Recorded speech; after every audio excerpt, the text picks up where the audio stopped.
Alfonso, who is talking to us from Washington. Alfonso, you are live on Truth Wanted. What's up? Hey, yes. I was, I was just, I grew up as a Catholic, and the, I don't know, there's a feeling that you get from homosexuality that when you see like two same-sex relationships, Hmm. there's like this ickiness that I think that heterosexuals just get, and we get that ickiness confused with sin because it kind of feels like the same as other icky things, and so I think it's going to be difficult for Christianity to get over that, and to not see it as a sin rather than I don't know, just kind of it's kind of biological almost. I think that does that make sense? Um, do you think that it's biological, or do you think that it's people who have been told that gayness is icky? Because like I'm not trying to be like holier than thou or anything. I do not get an icky feeling when I see gay people. It's not biological in any way.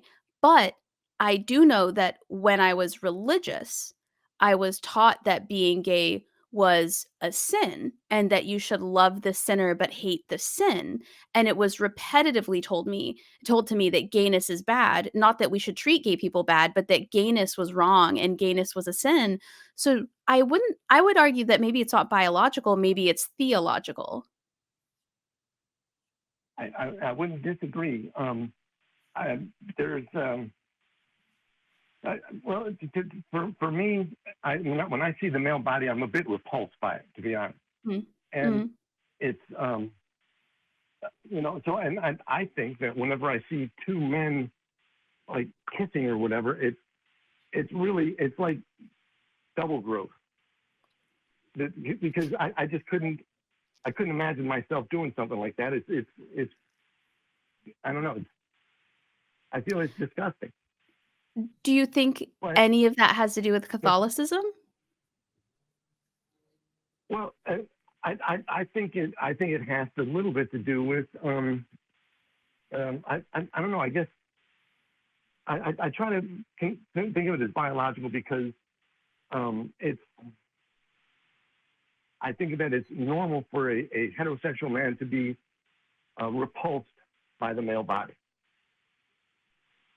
Well, And I don't know, because have you ever just because I seen don't, Greek culture ever? It's a lot of statues of naked dudes. You know what I mean? Like, I think there's a lot of cultures out there who actually glorify the male body in many respects. What it may, it, I I'll tell you this, Alfonso. Okay, I grew up. I'm a straight guy, right? I grew up in Central Texas around mostly other straight guys, and that description you're talking about, that feeling of ickiness about uh homosexuality and maybe like sort of male relations in general. If to be radically honest with you, I have felt that too in my life. I don't feel those feelings anymore though. I truly think I've socially conditioned myself out of them. And I think if it was truly a biological thing, I don't think I could do that in some level, right? I mean, maybe there's some predilection there in our biology. Maybe it's not something we can ever definitively tell. But as far as like our treatment of other people and the respecting of rights and stuff, and I'm sure you would agree with this, and if you don't, please tell me.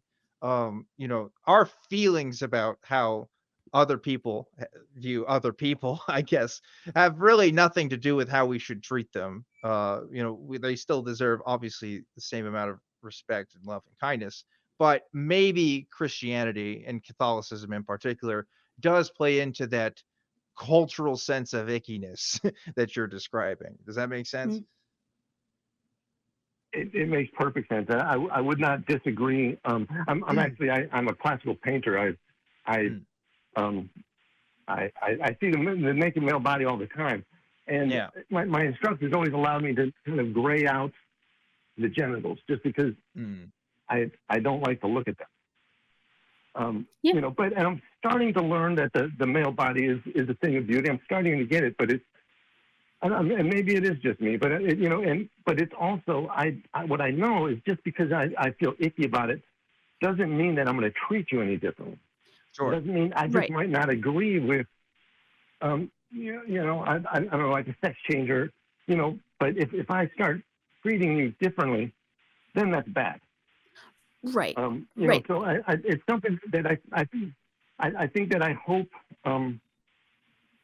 I try to tell my my Christian friends that it's okay to feel it, to not be comfortable with it. It's going to not, you're not going to be comfortable with it for a while. It took me many years to overcome that homophobia. Yeah. But during time, I still, I learned how I was treating them and how I was, interacting, and it allowed me to kind of see that, all right, just because I'm not comfortable doesn't mean that it's not right, and just because I feel like it makes me uncomfortable doesn't mean that my emotions are correct. That there's, like tribalism is in our DNA. The desire for, I mean, even chimpanzees, they'll fight over stuff like this, and I think that that's why we have sports. Sports allow us to kind of enjoy that tribalism part of them without trying to take over town. Sure. So, and I think that that kind of goes along those lines. I don't know. Yeah, gotcha. Cindy, Well, you were gonna say something. yeah, I also think, and Alfonso, maybe you would agree with this, maybe you disagree. I also think that context is a huge part of whether or not somebody feels that icky feeling. For example, if I'm at the gym and there are people there, especially men, without shirts on, I don't think twice about it. It does not bother me in one way or another because I go there knowing exactly the environment that I'm going into. But if I were to open my phone and there were to be a naked picture or a half naked picture of either men or women, I would be upset because I did not consent to that interaction. The same with if I see two people just sloppy making out in public, it doesn't matter if they're two men, it doesn't matter if they're two women. I don't want to see that. I don't want to sit behind people in a movie theater who are sloppy making out all over each other, even if they're both clothed. That's, to me, I'm like, ew, that's gross. That gives me the ick. But it has less to do with what gender the people are when they're in my space showing me their naked body, making out, being a couple, and more to do with the context of the situation. And very much like you said, painting a naked person as a painter, that's literally just human anatomy. But if I were to get a photo of a real person and they're posed in that similar pose sent to my phone, that would make me very unhappy. I wouldn't like that very Yeah. much. And so I think maybe also that is part of the ickiness. It's like I didn't consent to seeing whatever it is that I'm seeing. It grosses me out. I don't know. What are your thoughts on that?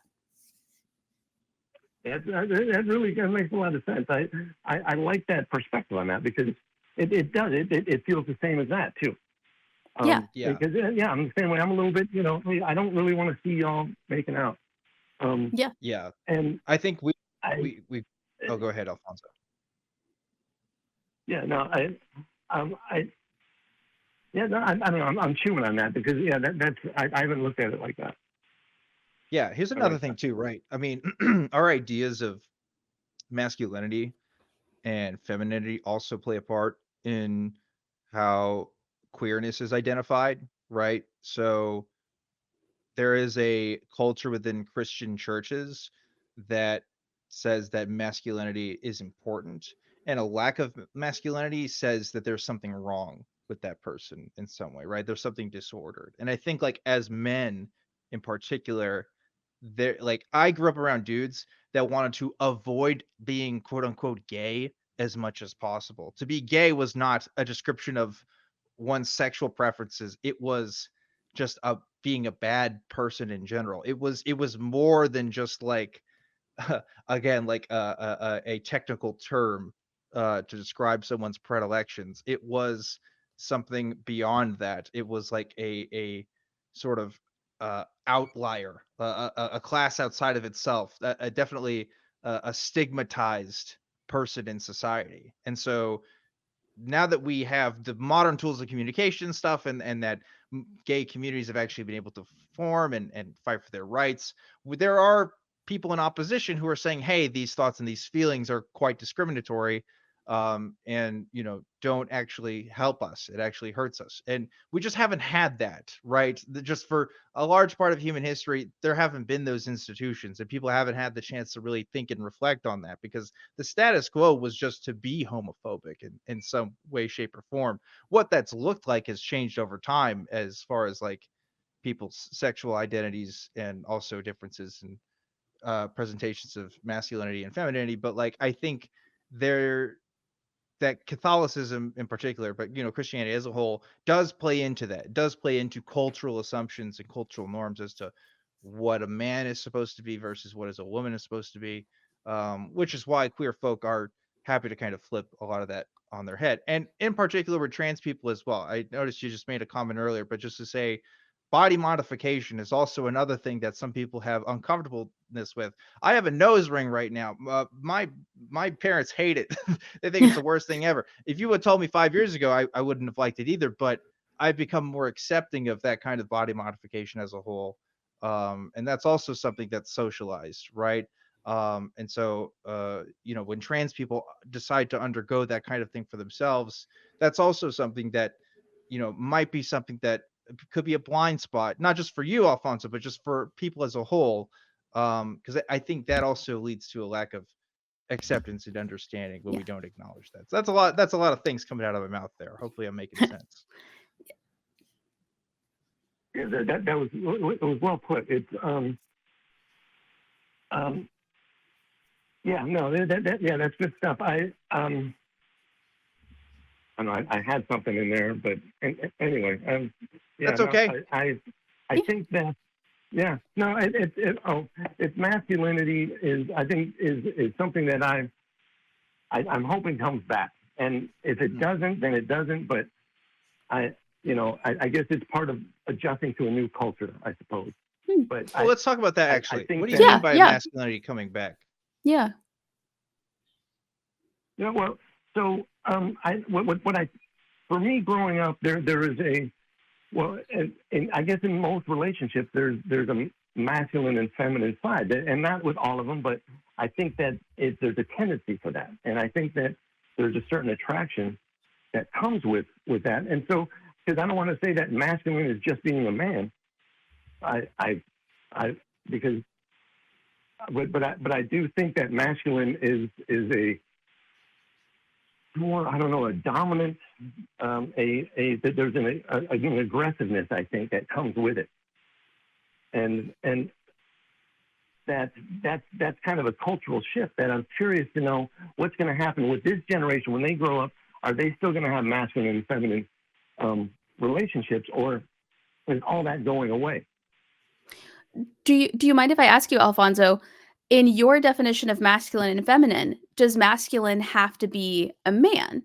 Because as somebody who's, No. a millennial and was raised in this culture, I've definitely seen the continuance of masculinity. It's still here, it's still alive, it's still well, but I've seen masculine traits in different combinations than I think we are used to being socially acceptable. I've seen relationships where there is one aggressor and one more passive person. But it's not always an aggressive man and a passive woman. Sometimes it's an aggressive woman and a passive man. Sometimes it's two men. One's aggressive, one's not. Sometimes it's two women. One's more masculine, one's not. So, in your ideal scenario of masculinity that you feel has gone away, do you mean specifically in men, or do you just mean the dynamic of a masculine and a feminine partner in relationships? I have definitely learned these past few years that there is very much a masculine and feminine in any sex. And so I am learning more and more that you can be a male and be submissive, and be a female and be dominant, and that there's just kind of this internal thing I think that happens with. I still think that with identifying yourself as a masculine type, I don't want to say as a man but I think there's generally either someone that's wearing dresses or someone that's wearing blue jeans. And I feel like that's kind of an internal thing for us. And you Um, think it's gone away? You yeah. think it's okay. I think what my personal thing on this is that there's no masculine role models, and Mm, Mm. that I don't think that, at least I'm, maybe I'm just not seeing them, but there is, I guess as a white heterosexual male, it's been, I've tried to take a back seat on a lot of stuff that there's changes going on, like you don't wear suits anymore. You to be a professional, that was what you did, is you wore a suit. And I'm learning that you don't have to, that's not the case. But Yeah. I still think that there should be I think there is a desire for many people to be masculine, and I don't think there's, it's becoming like shunned, I think. mm, I don't, Alphonse, I'll tell you this. There's definitely a desire for some people to display tradition. We say traditionally, but really it's a constant flux. But we'll say within recent American traditions of masculine and feminine, I think you see that all the time. I think you see that all the time in people's gender expressions. I don't think that's gone away, but I think perhaps there's an acceptance that it doesn't have to be black or white or all of the other. And I'll put myself as an example here, Alfonso. I'm a 6'5" gigantic man. And my girlfriend is awesome. She makes more money than I do. And does bodybuilding, which is like not traditionally a feminine thing, we're definitely not a traditional couple, but I'll tell you this, I'm the happiest with her than I've ever been with anyone. We've been going out for almost 3 years now, so even if this idea that this sense of masculinity and sense of femininity is going away is true, I wonder, maybe that's a good thing, because traditional masculinity certainly hasn't served me very well. I cry more than my girlfriend does at things. She's seen me cry more than I've seen her cry. And I don't know, that hasn't negatively impacted our relationship at all. But some people might say that and say, well, Dan, you're not being the man enough. You got to be stoic. You got to be calm. You got to be, all of these things. But I found that that's just not who I am, that I am kind of a more emotional person. mm, And in that freedom of expression, I've been able to be myself and be honest rather than be something that I'm not, but more importantly, that I don't want to be. And likewise for her, I mean, she doesn't have to be traditionally feminine in all kinds of ways either. She's a very ambitious person, and I love her for that. So there's all kinds of relationship dynamics that maybe have not yet been explored because of these rigid sort of binaries and these rigid sort of hierarchies we have between different genders. And maybe mm, that's a good thing. mm. I don't know. What do you think, Alfonso? I love that. I absolutely do. I see that there's new ways that things are happening that are, I don't know, that they're new and different and they're scary. But I always use the example of the first episode of Bewitched. Watch that episode, and to know that I grew up seeing that, and Mm. that was no big deal. Now you look at it and you're like, it's cringy. It's that icky feeling that I was saying earlier, and so it's because there's this shift, but I always related to that male figure, Mm. and I don't know. I think that that maybe you're right, that there's a transition that's going on that is new, and hopefully because again 5 years from now I'm hoping that we don't even have to have these discussions because it's kind of all buffed out. Mm. Yeah. Yeah. Yeah, and the old ways, the ways before the internet, are kind of dying out, and there's a lot of things of that are dying out, and that's where it gets into the Christians being scary and uncertain, and Sure. Yeah. Yeah. Yeah. Well, and Alfonso, if you don't mind me chiming in, I am somebody who was raised, I considered myself a very conservative Republican person at one point in my life. And now I consider myself a very liberal atheist person. And as someone who's experienced both sides of the coin, I can I can testify, I guess, in my experience what I came to realize that made the biggest difference for me was that the things I had a problem with, or the things that gave me the ick, that, that feeling you're talking about, I came to realize that when I asked myself, does it cost me money? Are they invading my physical space? Is anybody trying to make physical contact with me or touch me? Does it impact my specific rights as a human being? And am I having to exert any kind of effort in order for this change to happen or for this to exist? And if the answer to all of them is no, I realized it actually wasn't a big deal after all. I remember thinking, gay marriage is legalized. Does it affect me? Like, do I have to get gay married now? No. Is it costing me money? No. Are they allowed to touch me without my permission? No. Are they expecting me to then do something different in my day to day life in order to make this a thing? No. Turns out it's actually not that bad.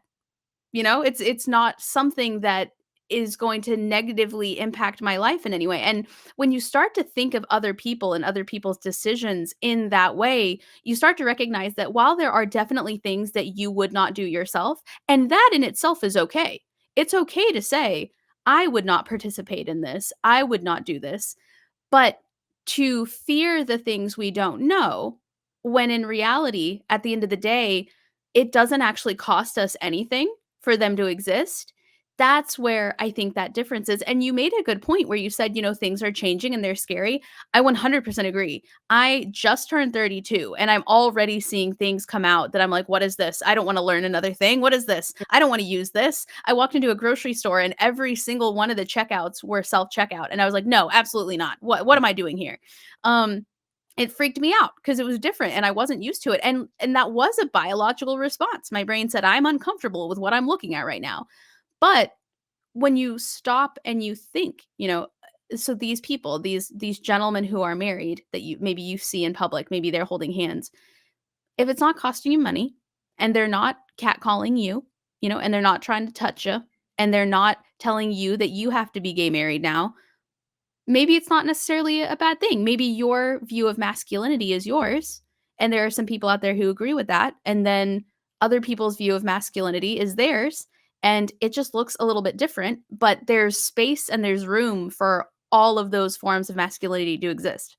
But it's okay for you to say, I've never seen that form of masculinity. I don't personally consider that masculinity. I'm going to keep doing my thing, my version of what masculinity is, if that Yeah. makes sense. Maybe the real masculinity was the friends we made along the way. Exactly. Hmm. Exactly. I like, yeah, and I totally, I'm with it. I grew up as well with this. Well, in Texas, and in a mega church, that was, after we got excommunicated, that's where we went to with this, and it, in a sense, opened my eyes. So I thought to a whole new world that then later gets crumbled again, and it's taken there's like decades literally of things that I've had to kind of deprogram myself with, and Sure.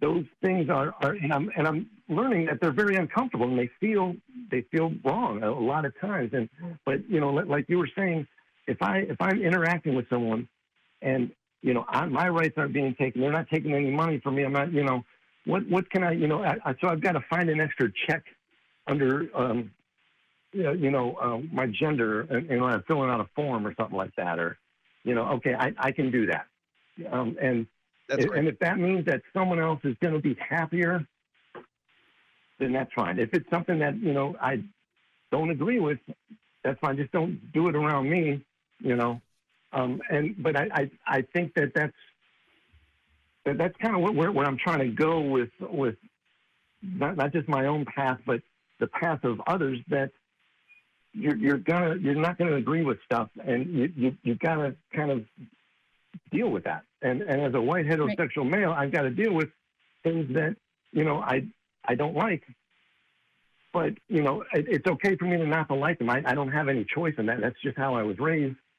But if I start treating people differently because of it, it's just, I don't know, it's just not an easy thing to kind of to separate that those sins from just stuff that is like, oh, this is just programming. Because Right. you know there are things that I'm sure, I don't know.